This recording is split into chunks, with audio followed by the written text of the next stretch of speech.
It started quietly in a place most Americans visit every morning. Starbucks, the green logo giant that once symbolized American optimism, is now shutting down stores, laying off workers, and watching investors panic. According to Reuters and Al Jazeera, the company plans to close roughly 400 stores across the United States and Canada and cut around 900 jobs as part of a billion-dollar restructuring plan. It's more than a corporate downsizing, it's a symptom of something much larger. Because when a company built on caffeine and consistency starts running out of steam, the problem isn't just coffee, it's the economy itself. America's middle class is shrinking, costs are exploding, and the country's most familiar brands are quietly buckling under pressure. The question is no longer why Starbucks is closing, it's what these closures say about where the American economy is heading. The trouble began with a promise that new tariffs would bring jobs home and protect American workers. In 2025, the Trump administration imposed sweeping import duties, 30%, 60%, even 100% on a wide range of goods, from metals to agricultural products. Among them was coffee, one of the few commodities the United States barely produces. Outside of small-scale farms in Hawaii and Puerto Rico, America grows almost no coffee. Its morning ritual depends almost entirely on imports, mainly from Brazil, Colombia, and Vietnam, which together supply over 80% of U.S. coffee beans. When tariffs hit, import prices surged.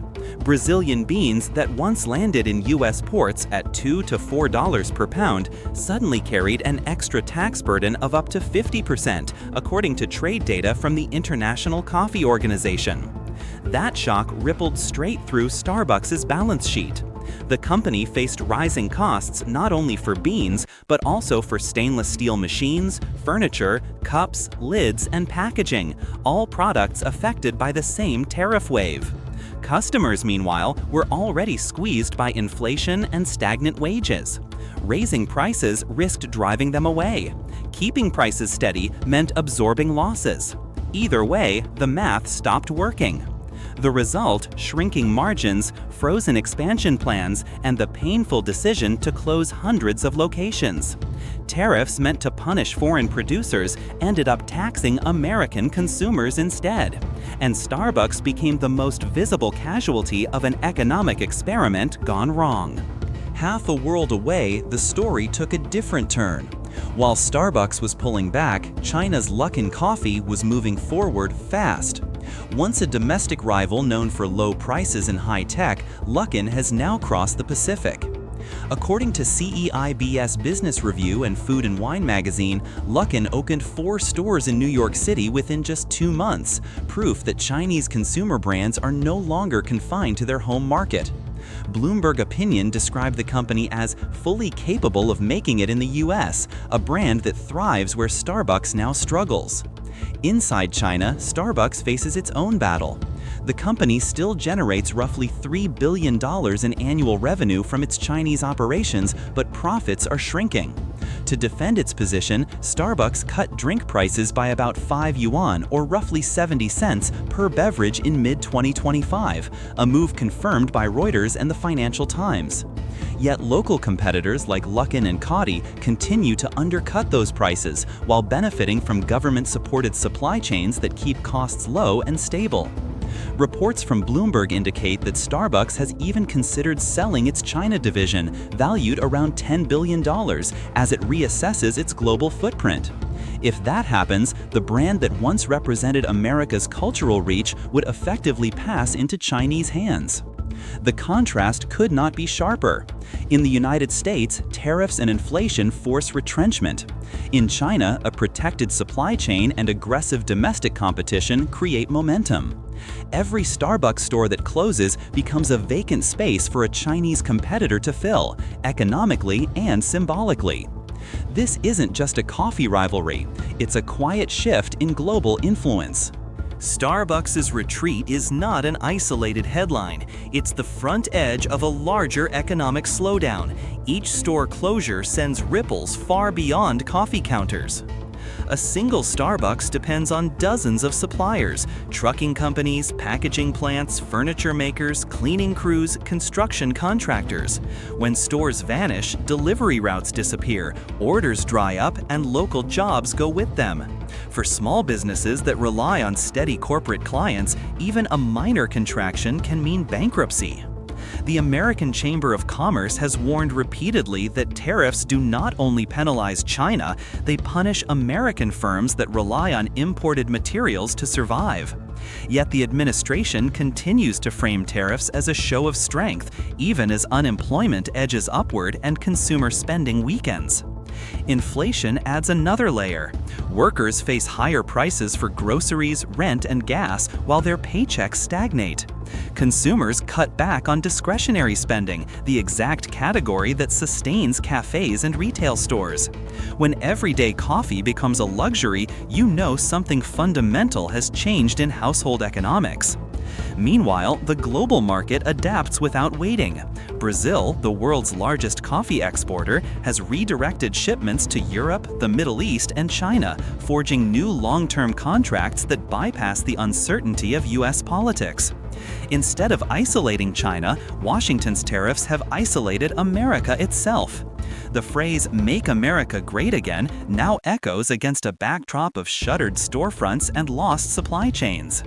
What began as an attempt to rebuild domestic industry has exposed how fragile that industry truly is. You can't rebuild what you no longer produce, and the United States does not produce coffee, nor most of the goods taxed under these tariffs. Protectionism has become a self-inflicted wound. Look beyond the headlines, and Starbucks' story becomes a mirror for the American economy in 2025. A company once praised for efficiency and global reach is now retreating in both of its core markets, the US and China. Tariffs, inflation, and shrinking consumer confidence have turned growth into contraction. Across the Pacific, China hasn't needed confrontation or propaganda to gain ground. It simply waited and watched as American policy dismantled American advantage. Where one brand closes, another opens. Where one economy builds walls, another builds supply chains. The lesson is sobering but simple.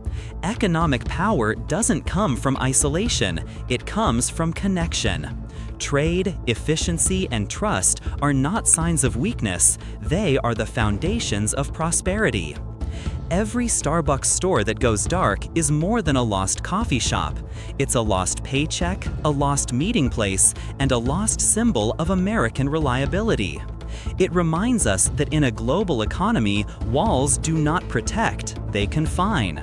So the next time you hold a cup of coffee, think about the journey behind it.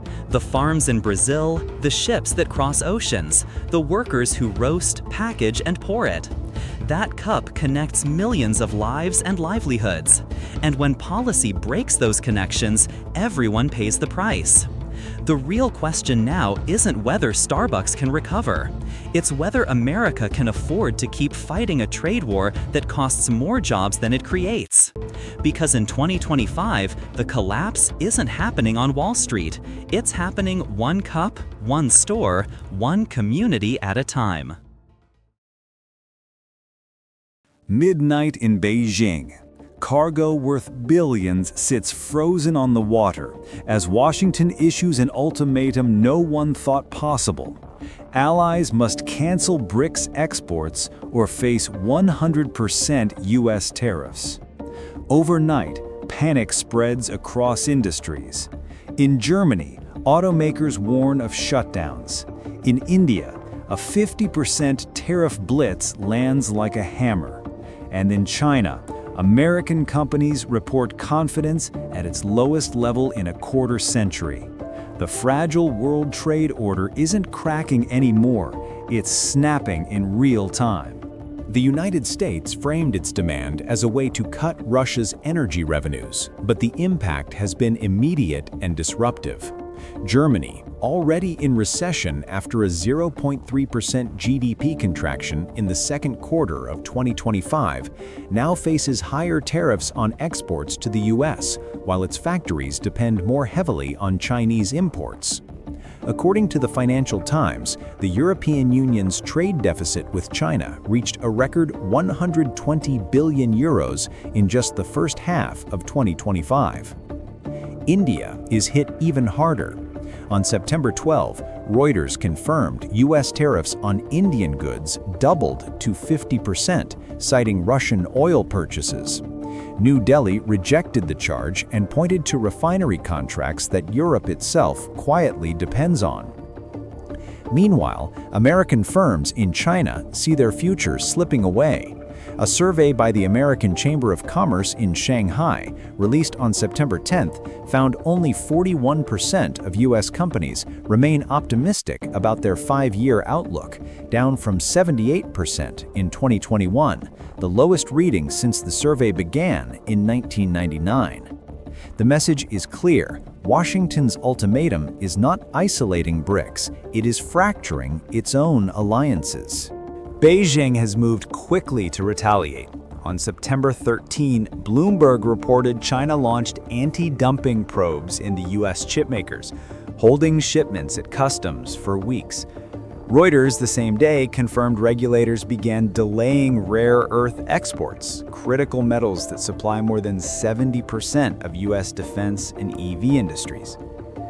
At the consumer level, the shift is unmistakable. Starbucks has lost ground to Luckin coffee, Apple faces rising competition from Huawei's Mate series, and Nike is overtaken by Chinese sports brands Anta and Li-Ning. Even agriculture tells the same story. U.S. soybean sales to China collapsed to 0 this crop year, compared to 12 million tons by this time in 2024.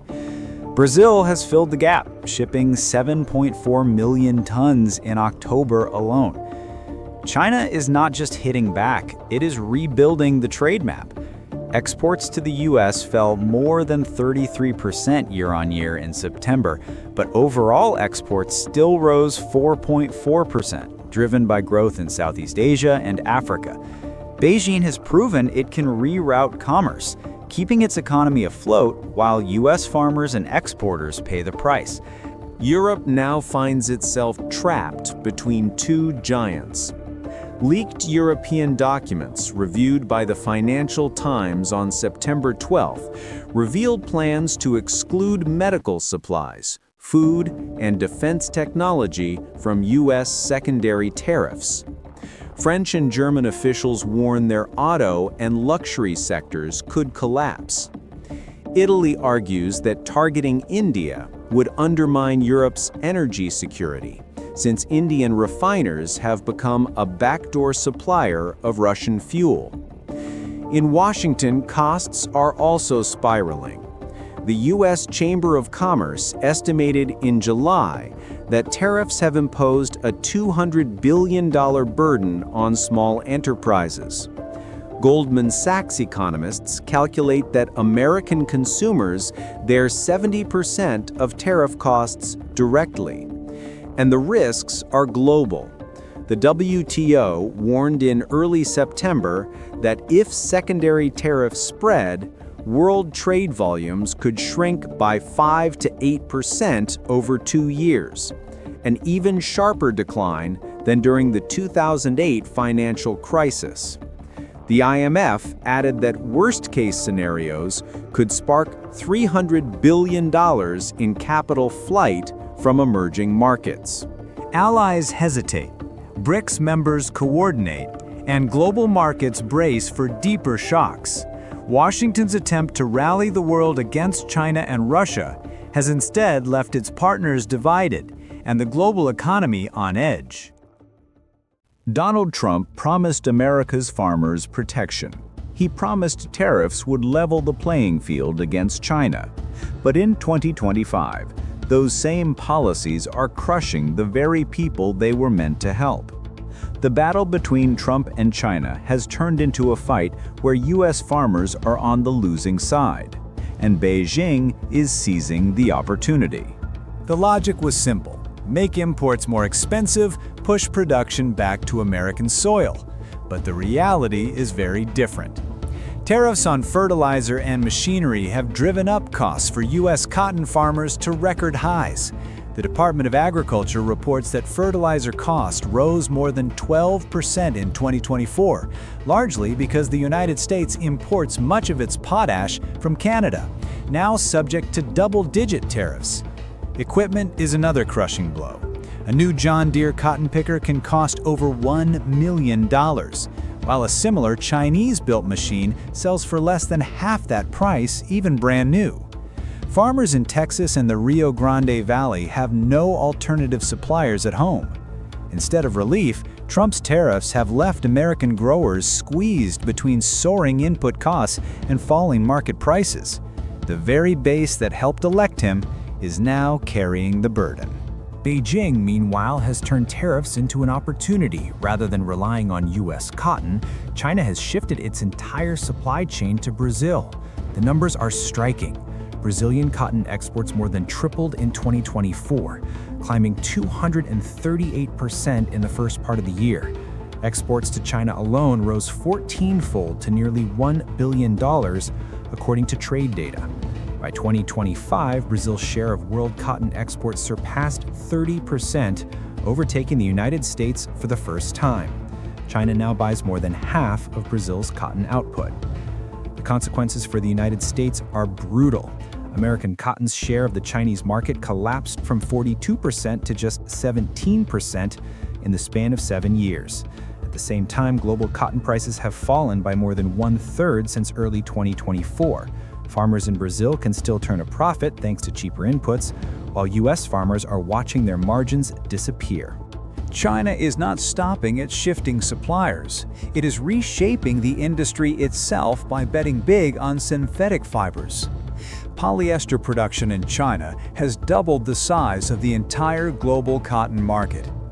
2 decades ago, man-made fibers were only about 20% higher than cotton. Today, they are more than 4 times larger. This structural change is devastating for American producers. Cotton mills in the United States have cut production by roughly 75% over the past 20 years as synthetic fabrics from China, India, and Pakistan enter U.S. markets duty-free. Even when China still buys American cotton, volumes are far below past levels and prices continue to fall. Trump's short-term tariff war has collided with China's long-term strategy: diversify suppliers, boost synthetics, and undercut U.S. dominance in agriculture. The results are clear. Trump's tariffs, designed to protect U.S. farmers, have backfired, raising their costs, shrinking their markets, and opening the door for Brazil and China to dominate. For Beijing, this is more than a trade victory. It is a structural shift in global agriculture, one that leaves America's farmers weaker and China stronger than ever.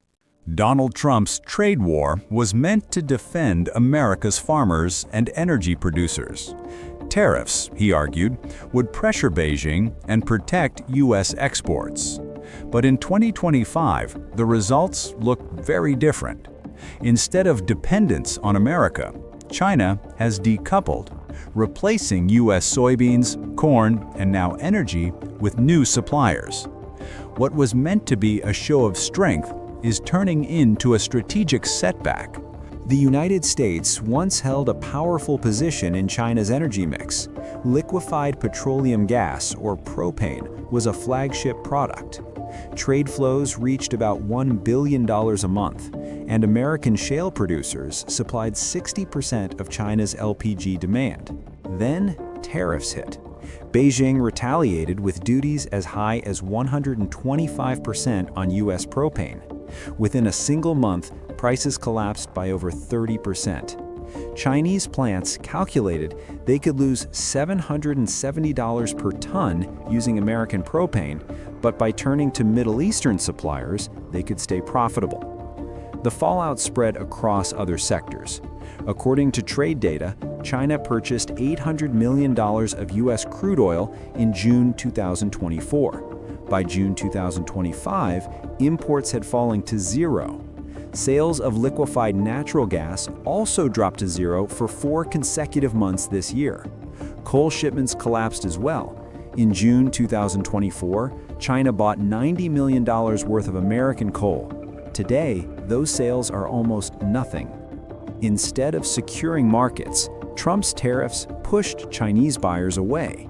The assumption that China needed U.S. energy no longer holds. Beijing quickly replaced what it lost from America. In the spring of 2025, Iran's customs data showed propane had become the country's largest non-oil export, filling the gap left by U.S. suppliers. Russia and Saudi Arabia stepped in to provide crude oil. Russia also expanded sales of natural gas and coal. What's more, much of this trade bypasses Western systems of monitoring and settlement, making it harder for Washington to enforce sanctions. Analysts remain skeptical that U.S. attempts to sanction LPG shipping routes from Iran to China will succeed. The reality is that new supply chains are now in place. This is part of a broader alignment. Within the BRICS framework, China gains energy from Russia and Saudi Arabia, agricultural products from Brazil and Russia, and metals from across the bloc. In return, it supplies manufacturing at global scale. Trump's tariffs, meant to isolate Beijing, have instead accelerated China's integration with alternative partners. The consequences at home are stark. Farmers who once relied on China for soybeans and corn now face shrinking markets. Energy producers in the shale regions have lost one of their biggest buyers. Prices are more volatile, and entire sectors once built on Chinese demand are under pressure. For China, the gains are strategic. By diversifying supply, it reduces vulnerability to U.S. tariffs and sanctions. By tying its economy more closely to BRICS exporters, it strengthens a self-sufficient bloc that can provide food, fuel, and raw materials, all feeding into China's manufacturing engine. This is more than a trade dispute. It is a structural realignment of global commerce.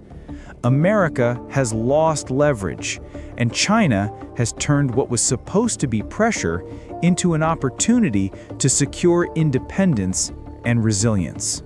Trump's tariffs were designed to win concessions. Instead, they have pushed China to decouple from U.S. agriculture and energy altogether. The immediate effect is billions lost in American exports. The long-term effect is more dangerous. A new global trading system where China no longer depends on the United States, but the United States still depends on global markets it can no longer control.